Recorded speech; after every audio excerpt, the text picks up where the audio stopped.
This is the multiple award-winning GardenDC podcast, the podcast about everything gardening in the Washington, D.C. and Mid-Atlantic region. I'm your host, Kathy Jentz.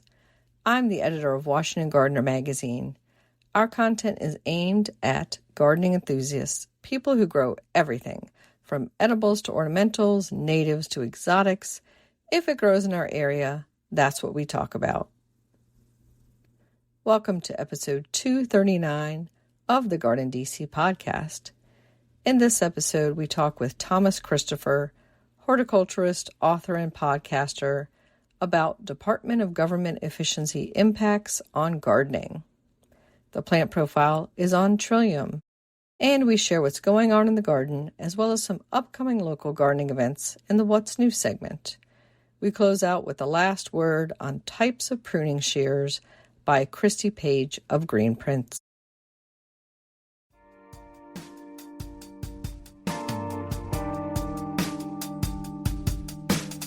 This episode, we're joined by Thomas Christopher, horticulturist, author, and podcaster. And Thomas is a returning guest. We had you last on, Thomas, for episode 117 of the GardenDC podcast on environmentally friendly gardening. Yeah, I'm excited to be back. Yeah, so you told me you don't use that term anymore. What's the new term you use? Well, I've used environmentally informed, just because I think people can make up their own mind then what they do with the information.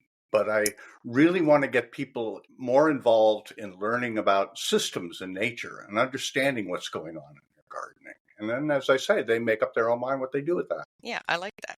And so that episode was way back August 2022. What's been going on with you since then? Oh, my goodness. I've been really busy. Growing Greener, my podcast, also comes out as a radio program, and it's on 24 radio stations around the country now. So I've been really focused on that and having a lot of fun in my vegetable and fruit garden, which really is what led me to the topic I want to discuss with you today. So we're going to talk about some of those government cuts that have been happening and how that's affecting horticulture, agricultural world. And congratulations on your radio show being on so many different stations. That's wonderful. And of course, anybody who doesn't pick up those stations can also listen via your podcast. Correct. Great. So let's dive into that topic. And most people know it as DOGE. So Department of Government Efficiency is what DOGE stands for. It's kind of a clunky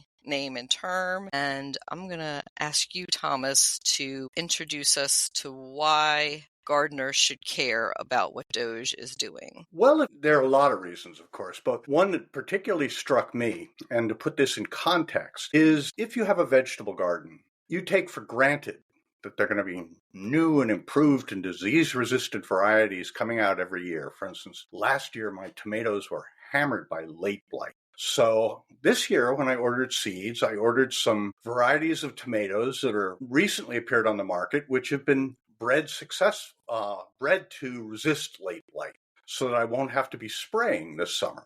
This is something we take for granted, along with full shelves in the produce department at our supermarket, but DOGE cuts have put both of these things in great peril. In particular, they zeroed out in February the budget for the National Crop Plant Germplasm System. So let's talk about that first one first. So plant research, new and improved disease-resistant strains. So some would say, why is the government doing that anyway? Couldn't just for-profit companies be doing that research? Yeah, that's a very relevant question. I learned about this cut DOGE made from an opinion piece that appeared in a March 22nd edition of the New York Times. And it was written by Dr. Michael Kantar of the University of Hawaii and Dr. Iago Hale of the University of New Hampshire. And I ended up calling Dr. Hale. He's a plant breeder. Breeds new crop varieties. And as he explained to me, he said you have to draw on a huge volume of plant varieties to experiment around and find the genetic material you need to change a crop. And it's very expensive, relatively speaking, to maintain. And any one variety only pays off once in a great while. So the company that's worried about, its quarterly returns on investment really can't afford to do that. The stockholders wouldn't put up with it. Mm-hmm. And the National Plant Germplasm System it originated under another name, but it was the same thing 127 years ago. And the USDA has been collecting crop varieties of over 200 different crop species for 127 years and storing them so that these would be available to plant breeders when they were needed. And, it's sort of like asking, why can't your local bookstore just stock all the books you need? Why do we need a library? Exactly. They're two different things.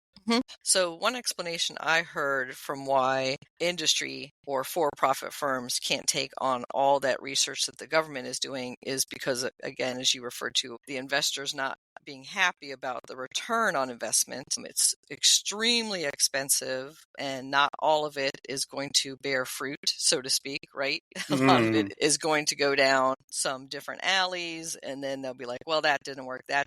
A company can't take on that expense. And also expense of introducing a new plant that's patented lasts for about 20 years, your patent, and then it goes to the rest of the public. Whereas a government introduced plant or seed or germplasm or anything else that they're going to disseminate, that can be available immediately to all companies and not cut off, say, their competitors or anyone else from access to that. Yes. To give an idea of what the government does, they have over 600,000 crop plant varieties stored. Some as seeds, some as living plants. It varies. I mean, seeds are great. If you put them in liquid nitrogen, they'll last a long time. But, for instance, with apples, I'm very interested in apple growing. And in fact, I use a couple of rootstocks that were developed at the National Apple Germplasm Repository in Geneva, New York. Well, they're all trees. It's a huge orchard. But potatoes, for instance, can't be preserved from year to year unless you grow them out and harvest the crops. And these, and store them over the winter again and plant them out the next year. So it takes an annual renewal. And this has to be done the right way, because if plants are just put together, I mean, if you put 100 varieties of buckwheat or wheat out in the field, those are wind pollinated. You'll get all kinds of things crossing up and you lose the genetic purity of the strains. So you need skilled personnel tending this stuff to keep it alive. And that's who they fired. They fired all 300 scientists at these 22 germplasm repositories across the country. So what's going to happen, unless this is reversed, is that our collection of germplasm will die. And a lot of the stuff, if you have a wheat variety that was collected 100 years ago, or a wild plant of wheat that might be useful, you can't go out and replace it. I mean, it's probably extinct outside of this collection. So this is irreplaceable and really invaluable because it goes way beyond, of course, my tomato patch. Mm-hmm. When I spoke to Dr. Hale, he explained that, for instance, 1999, new variety of disease of wheat, stem rust, appeared in Uganda. So what's the big deal? Well, wheat spores, it was apparently this variety of the disease could essentially outwit the resistance in any existing wheat strain that was on the market. And the spores from this stuff can float up into the upper atmosphere and travel thousands of miles and just be dropped somewhere. So it could very easily have ended up wiping out the wheat crop in the Ukraine or the American Midwest. But what they did was they immediately went to this germplasm, the appropriate germplasm repository in this U.S. system. They checked through all sorts of different genetics of wheat stored there, and they found a strain of wheat that had the genetics to make it resistant to this new variety of the disease. And they bred that into commercial wheat varieties, and bingo, the threat was gone. And it could have been, a worldwide famine. Yeah, I was going to say one of the biggest concerns, and I consider this almost to be catastrophic, these cuts, is first, national security issue, and secondly, worldwide famine could be the result. And we've been, it's one of these things where we don't worry about famine in the United States, really. I mean, there are too many people who go to bed hungry at night. but we don't worry about food being simply unavailable. And that's largely because of what the USDA has done with this collection of germplasm. And the saddest part about this is it's run on a shoestring. These scientists all do multiple jobs and work really, really hard. And the total annual cost of the program is $40 million, which is equivalent to the cost of that jet that the Navy accidentally tipped into the Red Sea earlier this week and lost. I mean, it's peanuts. And yet they zeroed it out. And they're fighting hard against restoring funds. That's, as Ben Franklin said, penny wise, pound foolish, to say the least. And as you said, that's $40 million in the overall federal government budget is nothing. Absolutely. In fact, even in the USDA budget, I mean, in President Trump's first term, when we had a trade war going with China and our farmers suffered, we spent many billions of dollars in payments to support family farms. But $40 million in that context is really negligible. And yet those family farms could go out of business if they can't if their crops all fail, or even one major crop fails. If what you grow is soybeans and the soybean disease or pest appears that your crop is vulnerable to, and there's nowhere to go for help, you're out of business. And that place that many farmers go to help is the USDA or their local extension agent, and that's at the state level, but it is coming from the USDA federal budget. Mm-hmm.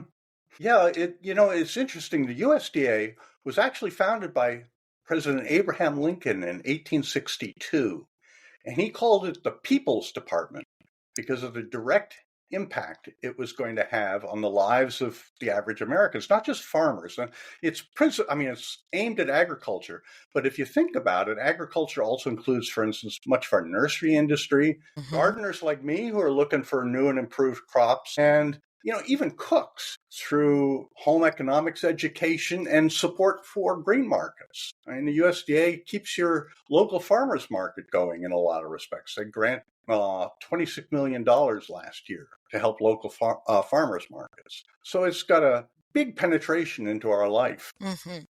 Yeah, and I know our local extension agents in Maryland, Virginia, DC, Pennsylvania, West Virginia, I'm already hearing about some of the cut impacts. They're very, very concerned about cuts in staff, or that this year they're going to have to cut back drastically.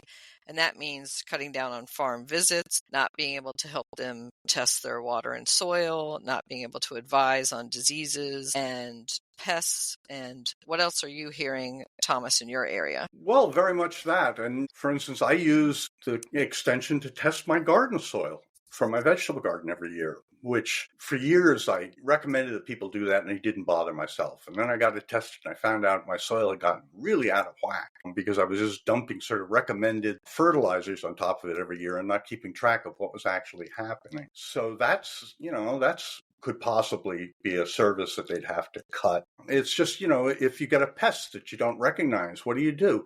Well, you get in touch with your local cooperative extension and, shoot them a picture, and they help you with advice on that. And so these are things that really do have an impact. One of the ironies of this situation is that most people, because these programs, this USDA programs have been so successful, we don't hear about them very much. We don't hear about all the things they're doing on a regular routine basis that are really essential for us. Yeah, and I think a lot of it has to do with it ain't broke, don't fix it type of mentality. Mm-hmm. So they're just humming along for years and years, doing what they're doing. And, there might be some local publicity about some programs, but usually you don't hear too much about extension or what the local cooperative is doing unless you are in the profession of growing. Unless you're a nursery, garden center, or a farm. Or perhaps if you're in the Master Gardener program, which is another big way it serves gardeners directly. Mm-hmm. And how else do you think cuts to extension might affect the gardening public? Wow, I hadn't really considered that. I depend on them so heavily. I mean, it's just an amazing free service. It's sort of like this national plant germplasm system where it's just the government pays the bills to make information available or germplasm available. And I guess with a lot of budget cutters who've come from the tech industry.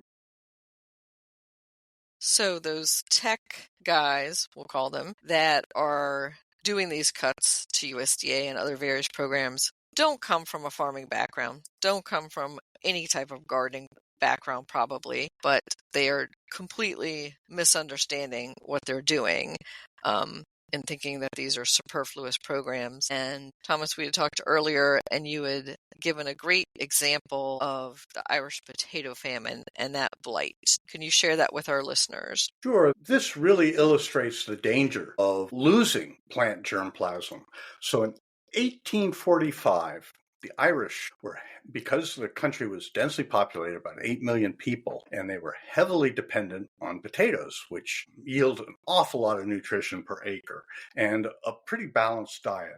And potatoes are propagated vegetatively. That means that if you've got one potato and you want to make 2 or 3 or 4 potatoes, what you do is you cut it up into pieces. Each one has to have an eye, a potato eye on it, and that'll sprout, and then it'll spread roots, and you get new plants. So you go from like one potato to like, say, half a dozen potatoes but every one of those half dozen potatoes are a clone of the original plant. They're identical genetically, and this isn't like growing from seed. And Ireland at that time, not surprisingly, these poor farmers who were trying to feed a family on small plots had almost universally come to growing one type of potato that was really high yielding. It was called the lumper, which is a great name. But anyway, in 1845, a disease appeared that attacked potatoes, late blight, or potato blight. And interestingly, it's the same disease that's still afflicting my tomatoes, late blight. None of the lumper had no resistance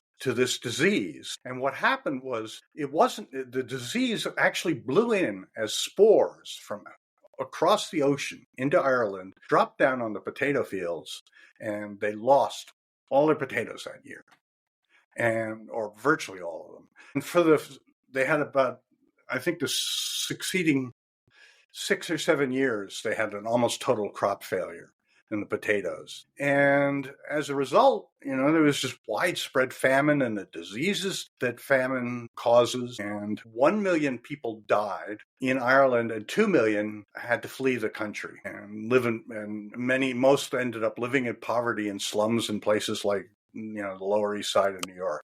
But anyway, the point of the story is that they didn't have any genetic diversity in their potatoes, so they had nothing to look to for a natural resistance to this disease. And in fact, it was almost a generation before, people went hunting in potatoes are a South American crop originally.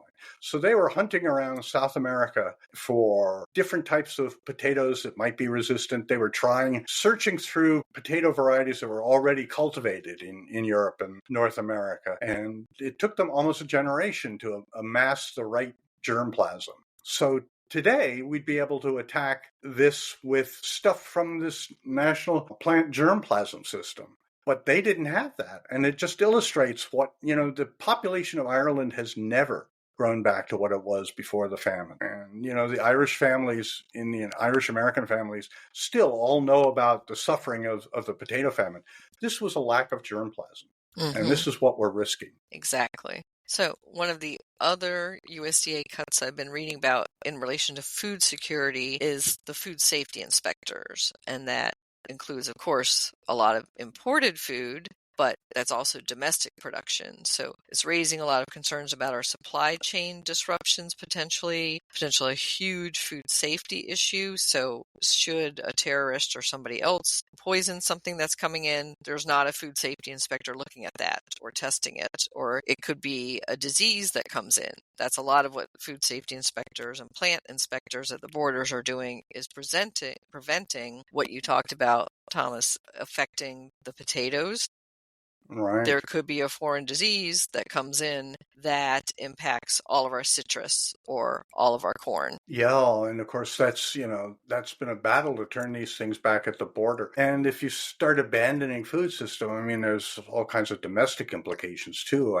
If for instance you get, we've had instances in the last several years I can remember when, like, you shouldn't eat the lettuce all of a sudden because there was E. coli bacteria on it. And, some people died from that and a lot more got sick. So, it doesn't do you much good to have food if it's toxic. And that's a lot about what USDA inspectors or trainers and going out to farms, teaching them about food safety procedures, keeping good hygiene, how they process, how they bring it into the markets, and if that gets eliminated, that's, relies on their knowledge, which they might not know about a lot of the things. Right. I mean, a lot of that kind of information was really the USDA, when Abraham Lincoln founded it in 1862, it was largely an educational organization, not only to teach farmers about new crops and new machinery and new methods, but also to teach people about health and saving food and preserving food safely and growing food safely. So, it really could translate into empty shelves in the produce section. And ironically, because they say these cuts are to support the American people and American industries, the biggest programs being cut from USDA are the local food for schools and the local foods that go to purchase for assistant programs like food banks. So they are contracted with local farmers to grow specifically for school cafeterias and for growing for food banks at the local level. And with that funding being completely cut, all of those local programs are impacted. Those farmers are now out of business with nobody to sell to. And then at the same time, you're putting tariffs on imported food. So those imported foods are going to be sky high, but nobody's going to be able to grow locally because they just went out of business. Yeah, no, it's a particular problem, I think, at least in my part of the world, in the Northeast. Mostly the farming that's left is not big agribusinesses. It's family farms, and they often sell food locally. They've really benefited from this eat locally ethos that's developed. People want fresh food that isn't shipped across the country. They want vegetables or fruit that was harvested the day before. And this is undermining these programs. The USDA provides money to support green markets and farmers markets. And these are really, the farmers market is a lot of fun to go to on the weekend if you're out in the country. But for instance, a lot of urban people, the green markets are their only source of really fresh vegetables. That there's, living in food deserts where there isn't much choice of where to shop. And the green markets are really important. And, you pull the plug on them, it's going to have a real impact on urban people. Yeah, the USDA farmers market support is extensive. It's an education thing, and that does bring us to growing your own. And a lot of what is sold at farmers markets are tomato starts. That's what I go sometimes to my local farmers market is buy some of their seedling plants that they're also growing out in the field, but they'll also bring in the extras to sell, like extra little 6-packs of maybe broccoli or other plants that they're selling. And I do know the SNAP assistant program, you are able to use your SNAP dollars for things to grow. So you can use SNAP to buy seeds and seedlings specifically. That's one of the few categories outside of direct food that you can use for the SNAP assistance. No, I didn't know that. That's a wonderful, wonderful idea. But obviously, if that's all cut, then they're not able to do that. And, and eliminating these farmers markets and green markets is going to have a very real impact, particularly on small farms, because the farmers go to them because they can get a retail price for their produce that they've raised instead of selling to some wholesaler at a very low rate and being competitive with huge industrial farms in other parts of the country. So it's really integral to the farm economy in a lot of parts of the country. Exactly. So it's more like a living wage versus subsistence farming at that point. Yeah.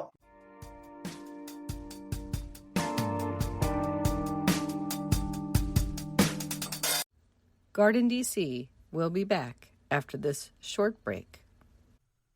Get low-maintenance alternatives to lawns with Ground Cover Revolution by Kathy Jentz. Reducing the lawn is among the biggest trends in homeownership, with an endless stream of homeowners looking for an eco-friendly alternative to a traditional turfgrass lawn. In the last few years alone, over 23 million Americans converted part of the lawn to a natural landscape, and now they're looking to do even more. The biggest challenge to adopting this new ideal of the perfect lawn? Knowing how and when to replace your turf and which plants are the best ones for the job. Ground Cover Revolution is here with all the answers you need, and some you didn't even know you needed. Included are 40 in-depth profiles of plants that are perfect choices for replacing a grass lawn. There are options for sun, for shade, for dry and wet sites, and for various climates around the globe. There are choices that bloom, options that are evergreen, and selections that are deer-resistant. Kathy Jentz has also included an incredibly useful chart that gives you all the specifics on each of the 40 choices for quick reference and to make your ground cover selection process even easier. Whether you want to replace the entire lawn or just reduce the amount of land dedicated to turf, Ground Cover Revolution will help you usher in a new and improved idea of what a beautiful lawn should be. Ground Cover Revolution is available now wherever you buy books, including Amazon.com and Bookshop.org.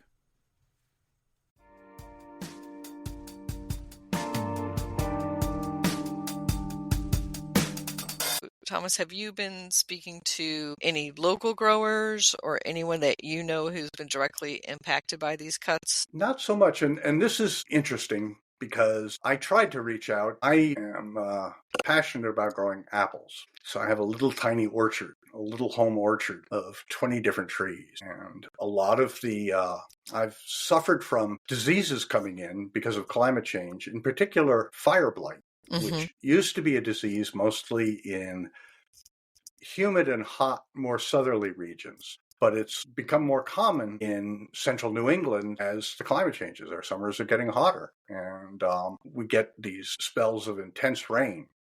And that's very, very hard on the trees. And I didn't know what to do about this disease. But here's an example of how the USDA and their National Plant Germplasm System has really helped. The Apple Germplasm Repository is in Geneva, New York, and they have been breeding types of apples, in particular rootstocks, because apples are grafted. You don't grow apple trees from seed unless you're a plant breeder trying to get something new. To get apples to come true to type, like a Macintosh, if you want to plant a Macintosh, you want it the same as the Macintosh that was the parent of the tree. So they cut off pieces of a branch from a mature Macintosh and graft it onto a rootstock, some sort of hardy plant variety that will do well in your climate and also help control the size of the tree.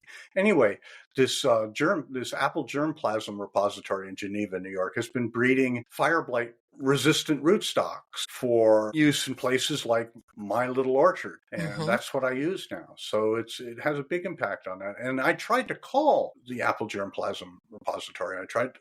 I sent an email to the director, who's quite well known in the apple industry, and got an immediate response from a third party saying that he was no longer available and that they would not allow any interviews. So they're repressing. The budget cutters are clearly repressing the amount of information it gets out on what they're doing. Yeah, I've been coming up against the same kind of walls here in the DC area. Thomas, I've been speaking to a few people off the record and to some local friends who've been let go from agencies like NIH, USDA, that sort of thing. Everybody is reluctant to talk on the record because A, if they get their job back, they don't want to burn any bridges, which is, of course, totally understandable.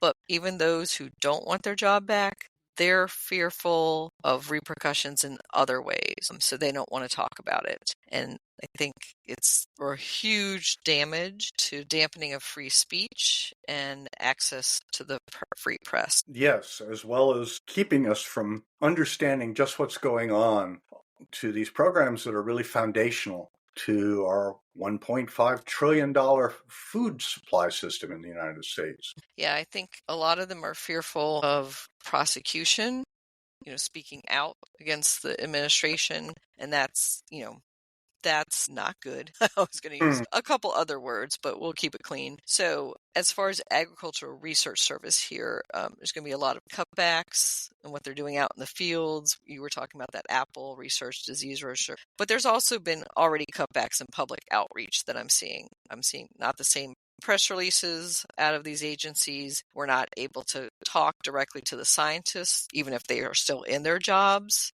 for me to interview them and get more information on these things. It's kind of dried up. What I'm also noticing, and probably you have as well, Thomas, is that on these agencies' websites, a lot of what is being referred to as climate change related research is being expunged. It's just gone. And they're using a very wide brush to define what is climate change related.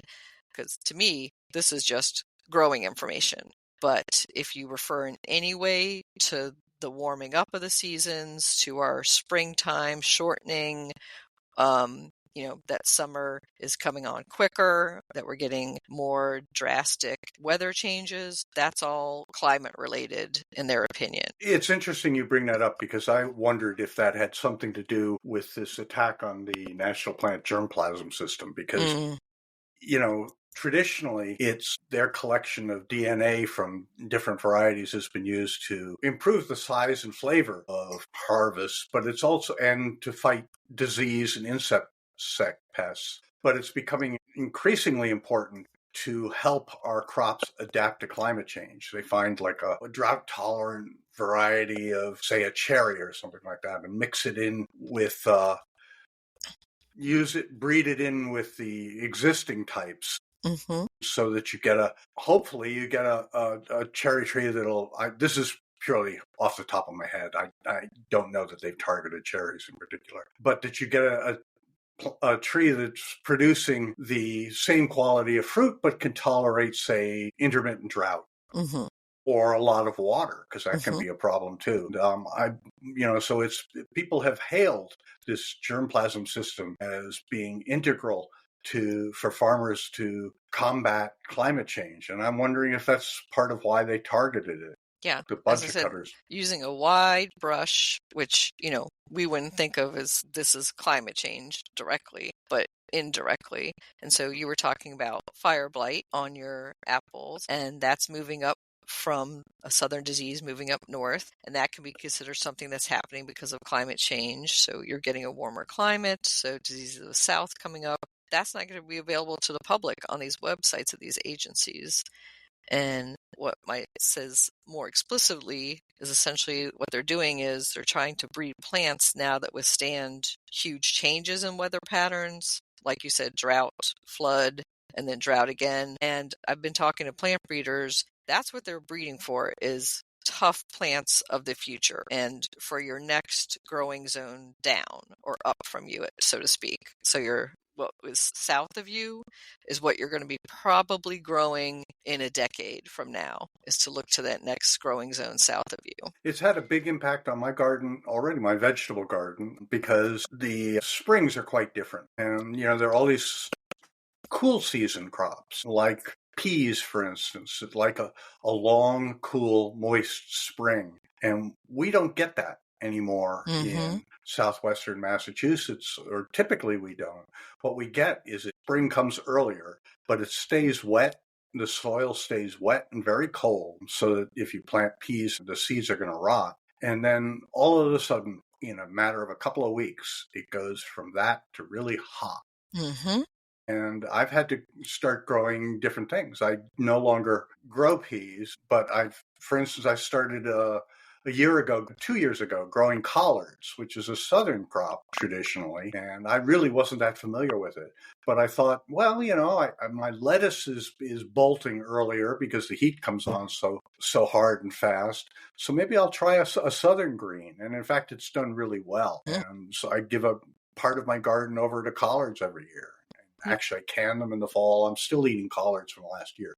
But collards are great because they'll tolerate heat and they'll also tolerate cold. But they're, a response in my vegetable garden to climate change that's already happened. Mm-hmm. And what I advise local cool season, our spring, our very short spring in the mid-Atlantic and short fall, if they want to grow peas, is to grow the edible pod varieties, not the shelling peas, because that's going to take a lot longer season and we're just not going to have it here. So go for the edible pod varieties, eat the shoots and tendrils Even if you don't get a full pea pod forming, those are perfectly edible, and those are, good in a salad or stir fry, and you still get that pea flavor from the shoots and tendrils. And like you said, look towards the what's south of you and look for packets that say slow bolting. That's our other thing. And of course, cover cloth, like remade fabric, is your best friend, giving things a little bit more shade. You could probably get another week into the growing season or out of the growing season, depending if you're doing spring and fall. And keeping everything well watered is another way to stretch out that cool season a little bit longer. Yeah, and I'm already switching to a pattern I learned. I commuted for a while to the woman who became my wife took a job at Texas A&M University. So I was commuting to Central Texas for a while and learned an awful lot about gardening from gardeners there, because the conditions were entirely different than what I'd known growing up in the New York metropolitan area.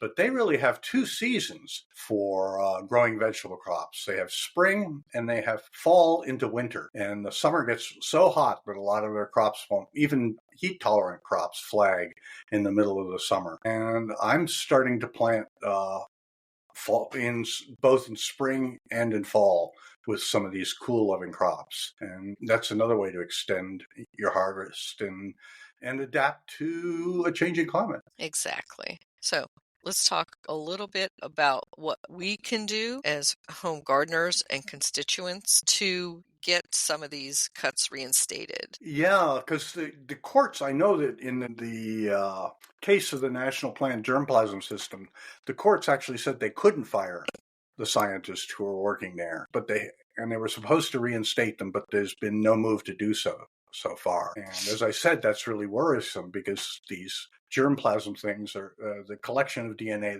It's all living material, and if it isn't tended, it's going to die. Mm-hmm. But I think making as much, first of all, contact your legislators. And I'm not being political here. I'm not pointing a finger at anybody in particular, but just get in touch with who's ever representing you and explain that, you're a gardener, you know about growing plants, and this is really important to reinstate these programs. And I would be specific in supporting particular programs, but, alert your legislators and then talk to other gardeners, write a letter to the newspaper, get the word out, because by frightening the people in who they've laid off, the people who've made the cuts have ensured that few of us learn about it. You really, as it sounds like you did a good deal of digging before you got some information. And not everybody's got, your journalistic skills. So it's really important to spread the word. Mm-hmm. Garden club programs, for instance, that would be a great thing to talk about. To have a program talking about, what the impact on gardeners and people, homeowners, and all of us who like to eat is going to be. And also all of us who are concerned about food security, which is national security. There is no difference. If there's no food, if there's famine, it's a national security problem all the way around. And everybody should be concerned about that. And I would say another step to do, Thomas, is invite your local legislator to your garden club meetings, to your neighborhood meetings, and ask them, what are you doing about this? Ask the candidates who you're voting for in the next election to come and tell you what they're doing about this and what they're going to do to correct this. I think that's brilliant, Kathy. That's like a horticultural town hall. Mm-hmm.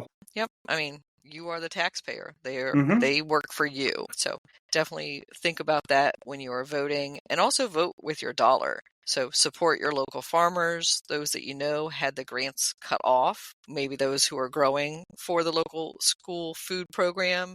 They need to turn around really quickly and figure out where can they sell these crops, and that might be to you.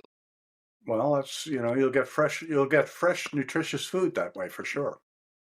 Yeah, a lot of the different crops that are growing locally for school cafeteria foods, I'm sure they're wonderful for the home table as well. Mm-hmm. So summing up, some of the other grants that I'm hearing about being cut include the education side of the USDA. So education and outreach about nutrition, about how to prepare foods in the home, how to grow foods. So a lot of us can be assisting our neighbors in those as well. And reaching out, sharing seeds, sharing our growing tips, and helping those who have never grown food before, teaching them how to grow and sharing from our own gardens. No, I think sharing like that is a wonderful thing and an important thing. And it's largely what gardening is about, I think. Gardeners sharing with other gardeners. But we aren't going to replace the professionals who have been working for the USDA in that respect.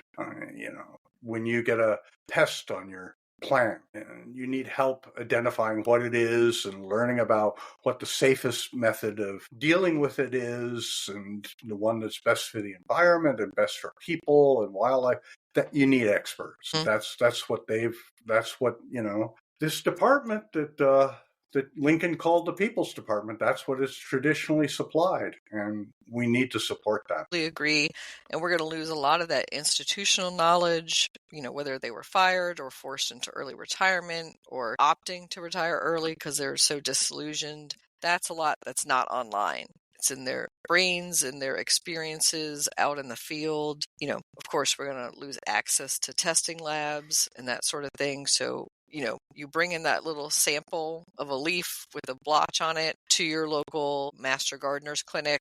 They're sending it into the lab for their extension. And if that's eliminated, they're not going to be able to diagnose that at the home level, but they're also not able to collect that information. So usually our local extension is sending out a report weekly of what insect pests are being seen where and what to be on the lookout for. And they're the first vanguard to alert us to things like the spotted lanternfly and that sort of thing. Yeah, absolutely. I would add that I think, a tragic aspect of this situation is that I think these USDA systems have functioned so well for so long that, and just smoothly, that we've come to take them absolutely for granted. We don't question whether we're going to have vegetables in the produce aisle. And I think that's one of the dangers, that people don't realize how dependent we are on these things to make our food system and our gardening work. And we've got to kind of re-educate people about it. Absolutely. And I think there's that myth about the self-sustaining American. You start your own little homestead, you get some chickens and some other livestock, and that you can grow everything you need on that 1 acre or so. And that's just completely not true.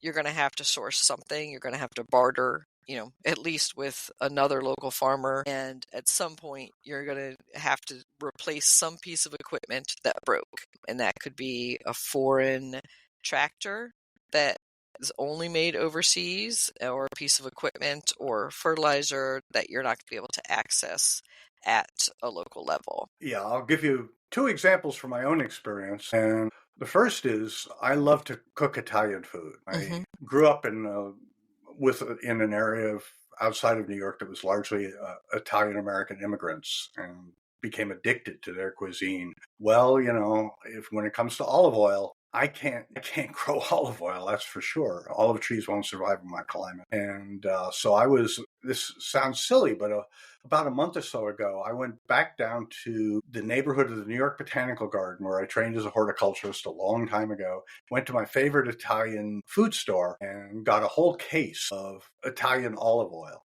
12 liters that I've got stashed down in my basement. So just in case they can't, export Italian olive oil to this country, or the tariffs make it so expensive I can't afford it, at least I'm prepared for a while. But that illustrates one problem. And the other is that, you mentioned tractors. My favorite gardening tool, I have a large garden, and I use this little 2-wheeled walk-behind Italian tractor called a BCS tractor. And it has a power takeoff, so I can put various implements on it. And I use it everything from tilling up the soil to cutting brush to mowing the pasture, the meadow that I planted, the pollinator meadow I planted behind my house. I do that once a year, and my regular lawnmower won't go through that. And so I use the lawnmower that attaches to this tractor. And I've gotten a pump so I can operate that irrigation system that I'm putting in, that I mentioned to you, pumping water up from a beaver pond to a 300-gallon tank and using gravity to feed a drip irrigation system in my vegetable garden. Because of climate change, we're getting long droughts, even in central New England now. Yeah, I think those are two great examples of things that tariffs could really affect us. And of course, there's chocolate and coffee. And the fact that it's all imported, it might be processed domestically, but those are all coming from overseas. And I don't think we can live without either of those, Thomas. I was just thinking, I don't want to contemplate life without coffee. So a lot of things that are crucial for our gardening and horticultural industries are coming from overseas. But we shall see what tariffs shake out. And hopefully some of those will be rolled back, especially those that are supporting our horticultural and agricultural businesses and what we're using as home gardeners. So any final thoughts, Thomas, for the home gardener and these DOGE cuts? Well, I think speak up. I mean, that's I really want to reemphasize that, these things that we've taken for granted. I mean, programs, some of them dating back to like the Dust Bowl era. We just take, and soil testing and all of that, we just take for granted. We've got to speak up to protect these things now. People, politicians do listen when you speak up. Not all of them, but, and I'm not I don't want to make this political. I think this is, it doesn't matter whether you're red state, blue state, left wing, right wing. I mean, you have to eat, and there are lots of gardeners in every place. And I think gardeners need to speak up to become activists to protect our food growing industry in North America. And absolutely. I mean, we're talking about a national security issue aside from just being something local where we want to keep and support our local farmers, our food systems, feed ourselves, and be able to grow our own food. Yeah. It's America's always prided itself on feeding a large part of the world. And I think these cuts are shooting ourselves in the foot. And we don't want to do that. I think it needs to be completely rethought. There are ways we can cut in other ways, but this is not the way. It could end up costing us, as I said, it's, this national plant germplasm system, a $40 million a year budget, and it's crucial to preserving a $1.5 trillion food system in this country. So, this is some of these things, in particular, I think the USDA programs are the best investment you could possibly make. Absolutely. And Thomas, how can our listeners contact you to find out more? Well, they can go to my website, which is thomaschristophergardens.com, or you can simply, and that has not only an archive of recent episodes of my podcast, Growing Greener, but it also has ways to get in touch with me via email. Excellent. Thank you, Thomas. Well, thank you.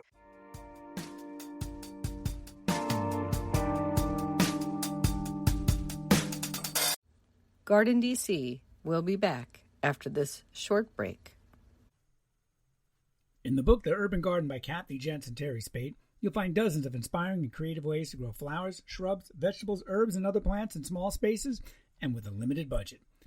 Whether you want to grow on a balcony, rooftop, front stoop, or a tiny urban patio, turn your growing dreams into reality and build a gorgeous and unique garden that showcases your personal style while still being functional and productive.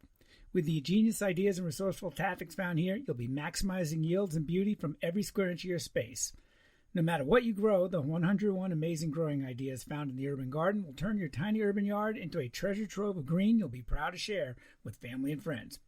Buy your copy today at your local retail bookseller or order it online now at Amazon.com or bookshop.org.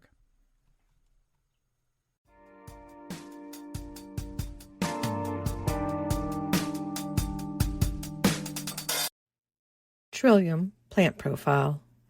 Trillium species are perennial plants with 3 leaves and 3 petals on the flowers.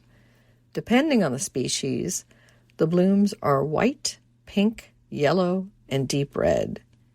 They are considered a spring ephemeral flower, as they emerge in early spring and flower for a few weeks. There are about 40 trillium species that are native to the eastern United States. They are also known as wood lily or wake robin. They are hardy to USDA zones 4 to 9. Trilliums are pollinated by a variety of insects, including bees, beetles, flies, and moths. Small mammals eat the fruits. Ants are attracted to the seeds, which they help disperse. Trilliums grow best in fertile, moist, but well-draining soils that are high in organic matter. They prefer to be in part shade, such as in a woodland edge habitat. Once established, Trillium will naturalize and expand into clumps with multiple flowers. Plant Trillium rhizomes in early spring or late summer. You can also dig and divide established clumps to multiply them. The plant is low maintenance. It will yellow and die back to the ground by summer. If you want a neater garden look, you can cut it back, but wait until the leaves start dying back before doing so. A few species of Trillium are considered endangered in the wild, so you should never divide or remove them from public or private lands. Buy Trillium plants and rhizomes from a reputable nursery. Trillium, you can grow that.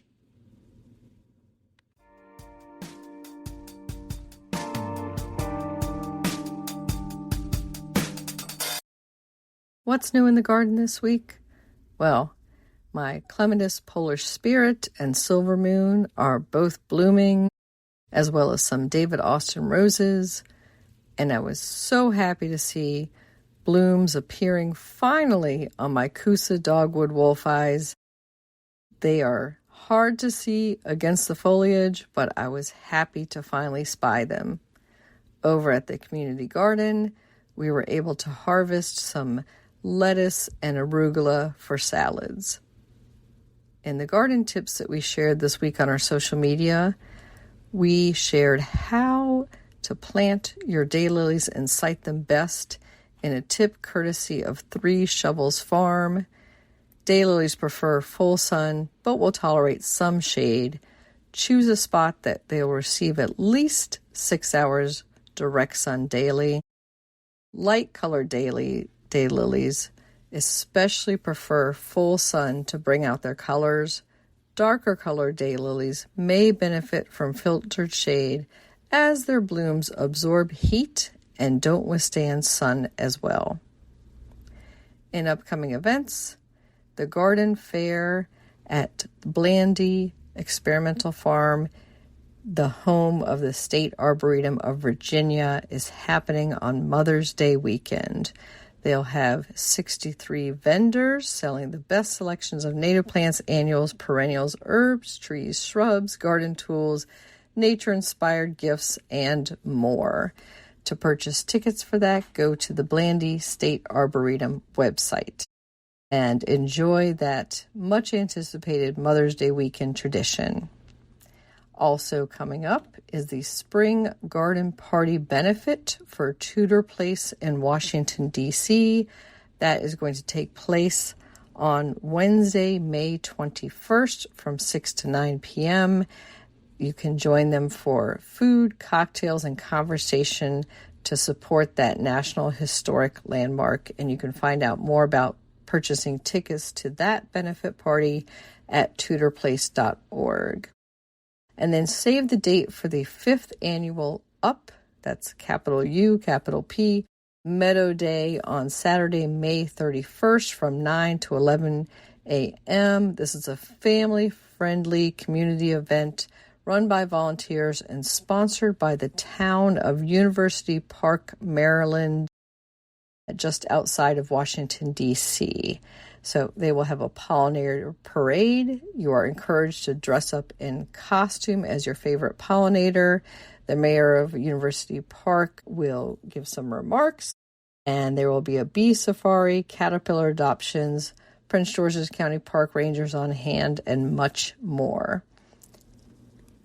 Happy gardening!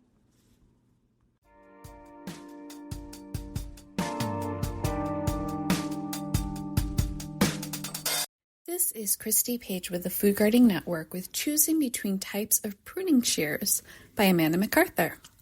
What I love about gardening is that there's always something new to learn. some new experience a friend shared with you to improve the taste of your tomatoes, or a trick to try to get rid of spider mites. There's no end to what we can learn from one another in the garden. And that doesn't stop when it comes to choosing the types of pruning shears that will work best for you and your garden. As a new gardener, I remember staring blankly at the rows of hanging garden shears and figuring they must all be pretty much the same. So whenever I'd leave a crappy pair out to rust, I'd just grab a couple more, and for a long time, I really didn't respect my tools the way I should. But as you may already know, and I have learned over time, there are lots of ways to produce a crappy harvest, and only a few tried and true ways to have a great one. And one of the most fruitful ways is knowing your shears and keeping them clean. The cleaning part is simple. Clean your shears when moving between plants. I have alcohol wipes that I carry with me around the garden on a pruning day. It's a little silly, and maybe I'm overdoing it. Yes, I am. But imagine me out in the garden between my raised beds with a fanny pack full of alcohol wipes for a good chuckle. Now, here are some types of pruning shears out there for bushes and shrubberies, but that's not really what we're getting into here. Let's do a deep dive on the types of pruning shears you might actually use in your garden for pruning and cleanup, and when you should use each. Bypass pruners. These are your go-to pruners for most things in the garden.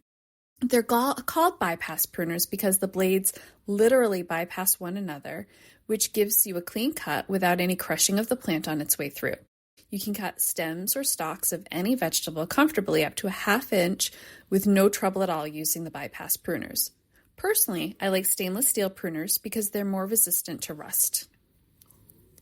Next, pruning snips, which might also be called microtips. They're much thinner, very sharp, scissor-like pruners, and they're good for pruning suckers off tomatoes and pruning or even harvesting parts of more delicate plants like basil. I find them particularly helpful in my hydroponic garden because you're growing so much in such a small space that sometimes you need to get in there with some precision. They make snips and straight blades and curves for getting into different nooks and crannies, but my straight snips have always gotten where I need them to go. I definitely use pruning snips daily in my garden and honestly around the house as well, so I recommend having a pair of those fellas. Next are anvil pruners, which are basically the antithesis of the first two type of pruners. Anvil pruning shears only have one sharp blade that presses into a notched base, the anvil. The action on these types of shears is more of a crushing motion. Anvil shears work best with smaller branches and stems under a 1/2 inch in diameter, but they don't do it without much precision. Instead, they come in with bonus force and will cut, but also crush whatever you're looking to bite through. You can get cleaner cuts with a new or sharpened blade though. These are the pruners I use mostly when cleaning up the garden, and I like that this is a separate pair I don't need to walk around with the fanny pack of alcohol wipes for, because everything I'm using it for is probably already dead or heading to the compost.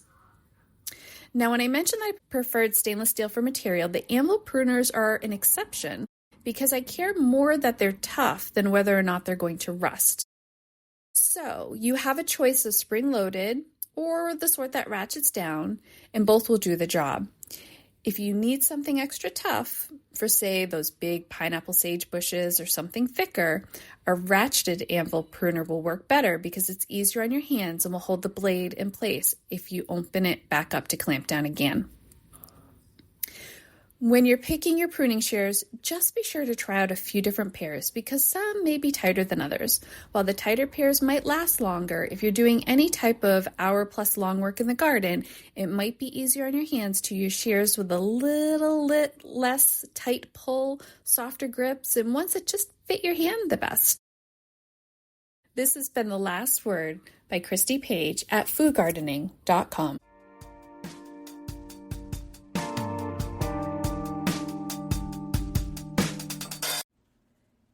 Thank you for listening to GardenDC. You can become a listener supporter for as little as 99 cents a month by going to the supporter link in our show notes or directly to podcasters.spotify.com/pod/show/GardenDC/support. Another way to support this podcast is to subscribe to our monthly digital publication, Washington Gardener Magazine. To do so, go to WashingtonGardener.com or washingtongardener.blogspot.com.